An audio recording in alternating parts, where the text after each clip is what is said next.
إن الحمد لله نحمده ونستعينه ونستغفره ونعوذ بالله من شرور أنفسنا ومن سيئات أعمالنا من يهده الله فهو المهتد ومن يضلل فلا هادي له أشهد أن لا إله إلا الله وحده لا شريك له وأشهد أن محمدًا عبده ورسوله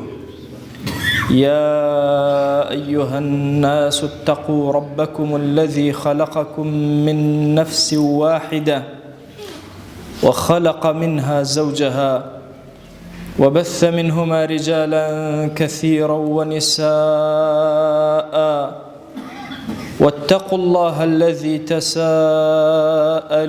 به والأرحام إن الله كان عليكم رقيبا. لپاش سپاس و ستایشێکی بێهەمتا بۆ کردگاری مەزنوو داواکردنی درود و ڕەحمەت و سەرگیانی پاکی پێشەوەی مرۆڤایەتی محەممەد صلى الله تعالى عليه وسلم لە زنجیرە وتاری مرۆڤناسی لە باوکمان ئادەمەوە عليه السلام.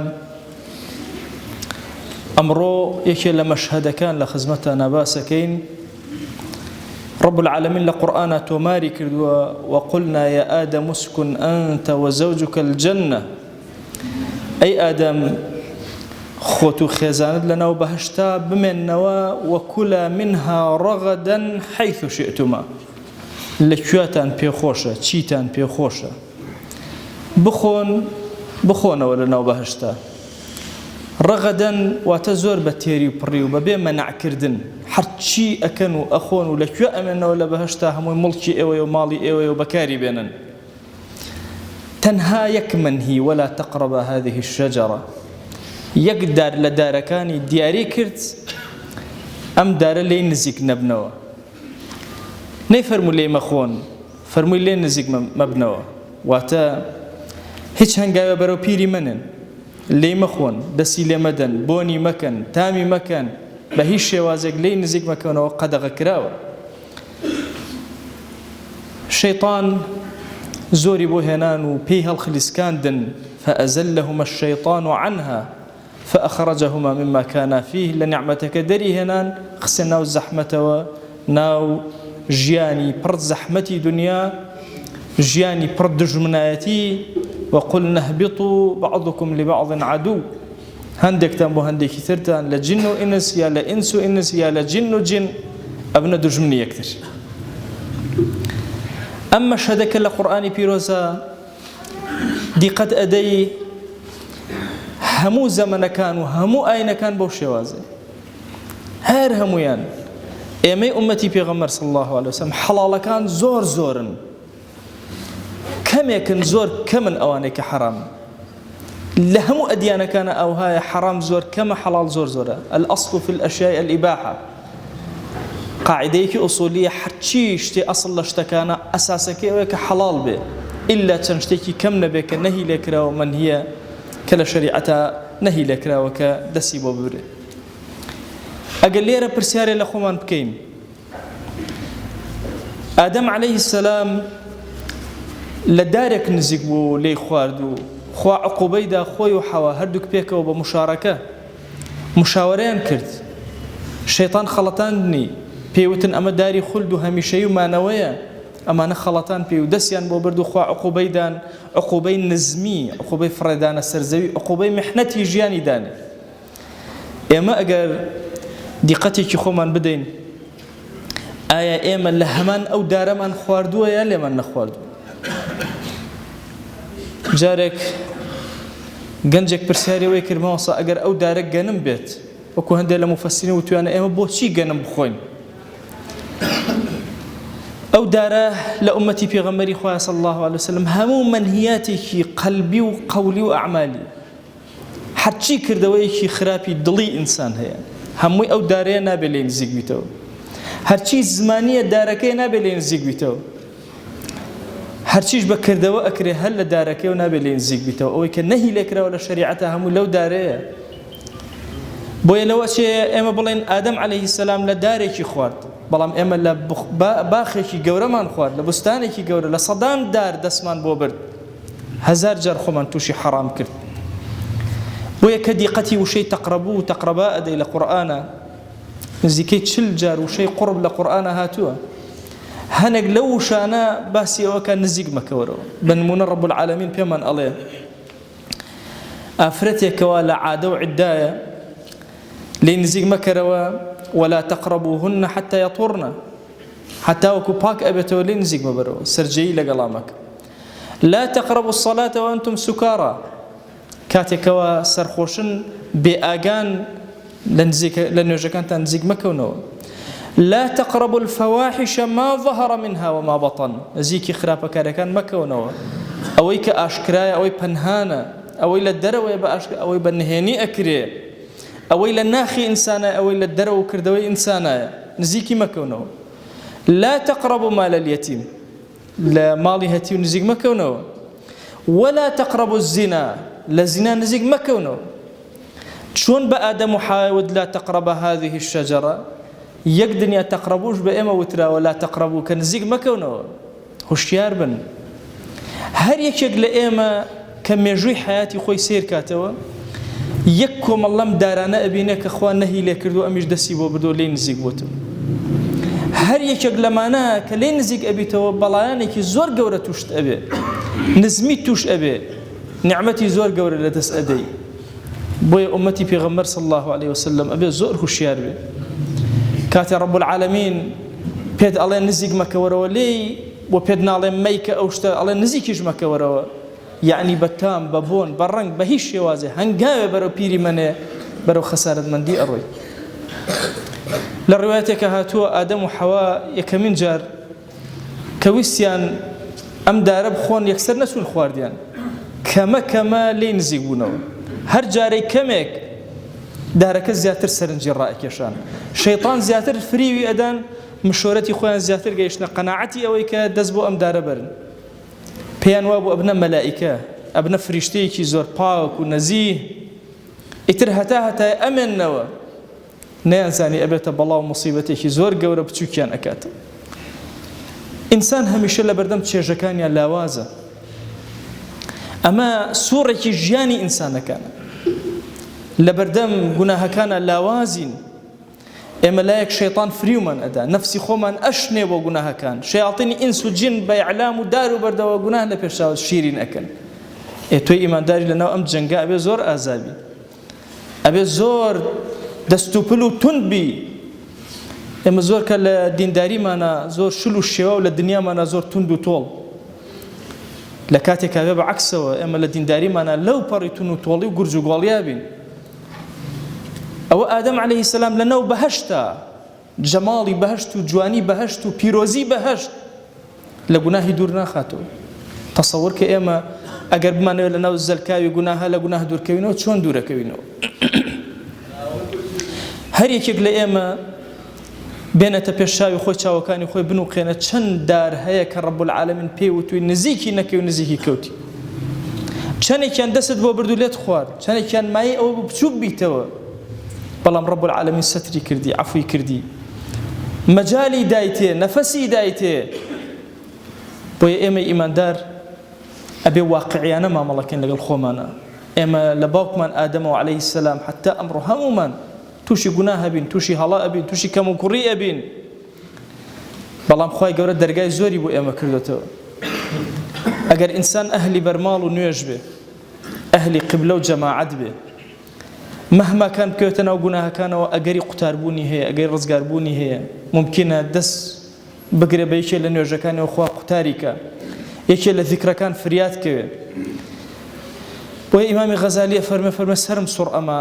ئەو هەموو فەرمایشتەی پێغەمبەر هەیە صلی الله عليه وسلم باسی لێخۆشبوونی عەبد ئەکە جاری وا هەیە میوانت یە میوان ئەبێتە مای ئەوەی کە خوای گەورە لێت خۆش چ جۆرە گوناهێک بێت چ تەقرەبایەک بێت کە لێ نزیک بوویتەوە خوا بەهۆی ئەوە عەفوتەکە هەندێک جار هەیە بە ذیکرەکانی دوای نوێژت خوا عەفوتەکە هەندێک جار بە دوعای یەکێک لە ئیمانداران وەکو ئیبن تەیمیە فەرمێ یەکێک لە ئیمانداران لەو سەریزەوی بۆ ئەو سەریزەوی بڵێ اللهم اغفر للمؤمنین والمؤمنات ممکنە تۆی بەرکەوی خوا عەفوت کە بۆیە ئێمەی ڕەشبوو بە گوناه ئەبێ بزانین ئەمە بەشێکە لە فیتڕەتی ئێمە، بەشێکە لە سنوور بەزاندنی ئێمە. كل بني آدم خطاء خۆشەویستمان ئەفەرمێ هەرچی بەنی ئادەم هەیە وەچەی ئادەم هەیە هەمویان نەک خاطئن خەطاءن، زۆر زۆر هەڵە ئەکەن، زۆر زۆر ئەکەون، زۆر زۆر پیان هەڵ ئەخلیسکێ، بەڵام چاکترینیان ئەوەیە کە تەوبە ئەکات و ئەگەڕێتەوە و پەشیمان ئەبێت. ئێمە ئەبێ زوو زوو سەردی حاڵی خۆمان کەین و سەیری حاڵی خۆمان کەین، بزانین ئێمە کێین و لەکوێین، دڵمان بۆ چ گوناهێک ئەشنێ و لە کام دارەوە نزیکین و لە کام دارمان خواردووە. ئایا چەند داری وشک بوو هەیە کە لە ژیانە گوناهت کردو هەوڵت داوە ئیتر وردە وردە نەیهێڵی لە دڵی خۆتا دەرت هێنا و فڕێت داوە. ئەوە نەمان کە عومرێکمان هەیە لە گەنجیان لەوە چێ دڵمان بۆ هەندێک گوناه شنەیەکی کردبێ، بەڵام لە عومرێکی ترا بە حەیاتی نزیکی ئەوە ناکەویتەوە، خەویشی پێوە نابینی دوور کەوتیتەوە لێی. چەند کەسمان هەبوو جگەرەی ئەخوار وازی لێ هێنا، چەند کەسمان هەبوو نەزەری ئەکرد وازی لێ هێنا، چەند کەسمان هەبوو سنەتی نەئەکرد دەستی پێکرد، چەند کەسمان هەبوو دوور بوو لە ذیکرەکانی دوای نوێژ، زۆرێک لە نوێژە سنەتەکان دەستی پێکرد و بڕیاریدا. بۆیە ئێمەی ئینسان ئەکرێ گۆڕانکاری زۆر گەورە بکەین، ئێمە خاوەنی ئیرادەیەکی زۆر گەورەین، ئێمە ئەهلی بەهەشتینەوە بێ بگەڕێنەوە ناو بەهەشت. ئەو ئیماندارانەی دەست ئەبن بۆ حەڵاڵەکان ئەهلی بەهەشتن و ئەگەڕێنەوە ناو بەهەشت. لەم خوتبەیە و لە حوزوری ڕەب العالەمینە هەمومان کە لەبەر خاتری ئەو لەم شوێنە کۆبووینەتەوە بە دڵ دەستی زەلیلی بەرچەکەینەوە ئەڵێن یا ئیلاهی بەخوا ئەزانین دەستی ڕەش و دڵی ڕەش و زمانی ڕەش و چاوی ڕەش و فکر و خەیاڵاتی ڕەش هاتوویەتە ناو مزگەوتەکەی تۆ، بەڵام چارەیەکمان نییە، شوێنێکمان نییە ڕووی تێکەین تەنها دەروازەی تۆ نەبێ. دەی ئیلاهی وە هاتووینەتە ئەم دەروازەی تۆش عەفوی خۆت بەسەرمانە ببارێن. تو گەورەی خۆت گوناهێ بە ئاشکرا کردومانە عەفومان کە،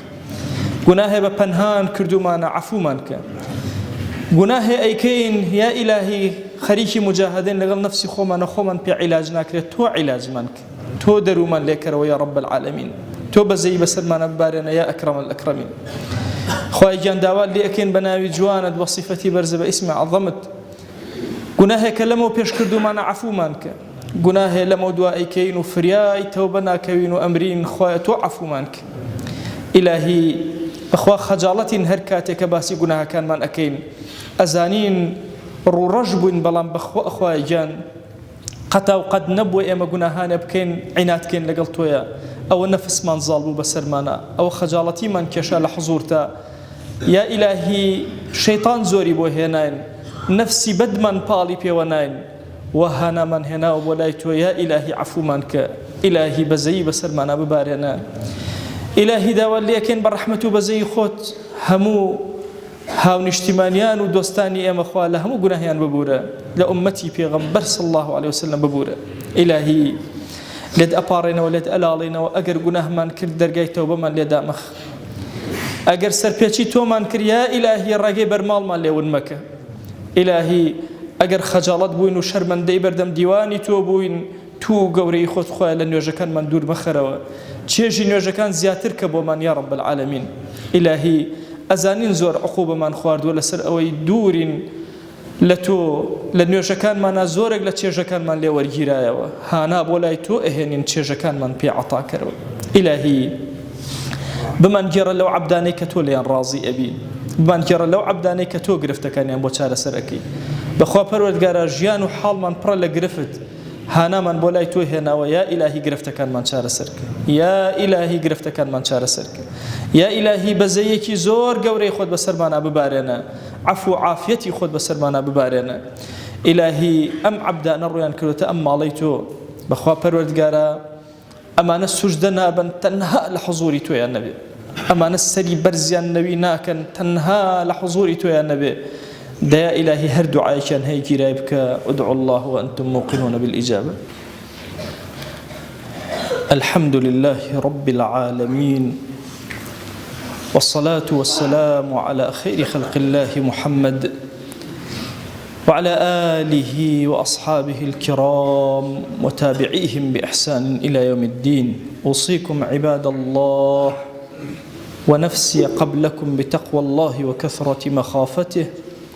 فإن التقوى شعار المؤمنين ودثار المتقين ووصية الله تبارك وتعالى في وفيكم وفي الخلق أجمعين. وشوي سكام روايتي وانا أمانك آدم عليه السلام تاتو قورو إنسانيتي كجناحش كردو زاناش جناحش كردن رما رب العالمين بنجواد أتفر مني يا آدم، أي آدم قرقت جمن رمي. آدمش فرماواش أفر يا إلهي خجلا منك وحياء، وأيان خجالتي كيشون وحياء كرو ورد متونا بوتي الرمون ومزان وتشكرون. فتلقى آدم من ربه كلمات، خوا جل جلاله وحي وجوس دلو آدمي ككومل كلمات واتو توبة كرو، أستغفر الله كرو، سبحان الله والحمد لله ولا إله إلا الله والله أكبر كرو، حتى خوا يقول عفوش كرو نوتنجوج. أتشينيو بيقردو إنسانيتي مننو كاتك إنسان جناح كرو هزب خجالتي كرو ورد محظور خوينا شرمندبو مزانو تشني الرمو تشني والشارو ملو هرياجي إنا وردمو ويناي إلهينا قالك شادنجش نزم كرو إنا وردمو ويساي إلهينا هريو جاء إما فريما جناح كردني فرس شاويري ماشينيو نامو عمالين ما نهر منيني أشوف فرا وريانا ما ملكر مثلني أقولنا هكا كرمشة روجانا هريو جاء إما تنجار وتن دار ما دم بي برد ودس بي برد ونزيكي بيمي ونج تن قناه نزيكي بيمي ونج عليه السلام يقدر بيو بهشتنا بركريا أشوف إما تن نعمتي با سرماوة بس بهشتي كاني بخواتنا ما بسانو بهو بنوء قناه وكا كرمش ورو أنا إيش إنسان فرق أجرشنا بو علماء فرمان شا أجر جركت نعمتك البارزية بمحافظة سر نعمتك الكريم محافظة كده بطاعته خوي بارزنا نعمتك خوي بارزنا فرموا جاري الشيخ جيلاني شا فرموا شا تشنيتو بنوت صالين شمل فرب خاسي هروينا فرمواش أشارون كهستم كردن لذتي وكرويناي حرامنا حتى آرو تماشي وحرامنا كردن ورو أنا إخوائي نعمة ما كان نسانو ورو أنا أشم فرقة ما كان نعمتها بخوائي دين مبنى قلنا هكي جار بجار تاني كعبي مشرف تواني وتشرمي فرجوانا قناهي وردور دسيا وكذا بسفر ما يشتنا أفرماو بخوات الله كو إما دسو إما تشمو إما نعمتك إما جباس السيا با أجر فريانا قنمو بالتوبة والصادقة أنا ورد مخوا وما باقنا كرمو أشم وما بارزنمي دورو بركة ما وشكا ما بارزنمي بقولنا هنكردي ببارزجاري جا نعمتك رب العالمين دين مبنى عصيان بكارشا نارمي نوزمي شهرمان داوكر من جزاتو باكو پروردگاري برحمتو بزي ويش بكرم ويش بلطف ويش شني ما ملكرونا خواه داوا وانا كرم بقوري والجا قردو قناها كاما وجبه بخوا پروردگارا شني آدم رما حياة وخجالتنا إيمج أجر رماي فائدة وجبه قد ما رمين خجالتي إنك يشمي ورد موتونا دي إلهي دواء ونكرمي بحرمته آدليك هنما وقيل ولاتو تعفو رحمة بزي سرما رمجي يا رب العالمين. وأوصيكم أيضا بالصلاة والسلام على رسول الله حيث أمر الله تبارك وتعالى في محكم تنزيله قائلا إن الله وملائكته يصلون على النبي يا أيها الذين آمنوا صلوا عليه وسلموا تسليما اللهم صل على سيدنا محمد وعلى آل سيدنا محمد كما صليت وباركت على إبراهيم وعلى آل إبراهيم إنك حميد مجيد اللهم اغفر للمؤمنين والمؤمنات وللمسلمين والمسلمات ولمن أنشأ هذا المكان اللهم أعز الإسلام والمسلمين وأهلك الكفرة والملحدين اللهم انصر من نصر الدين واخذل يا رب من خذل الإسلام والمسلمين اللهم آت نفوسنا تقواها فزكها أنت خير من زكاها أنت وليها ومولاها. آمين آمين والحمد لله رب العالمين. أقم الصلاة يرحمك الله.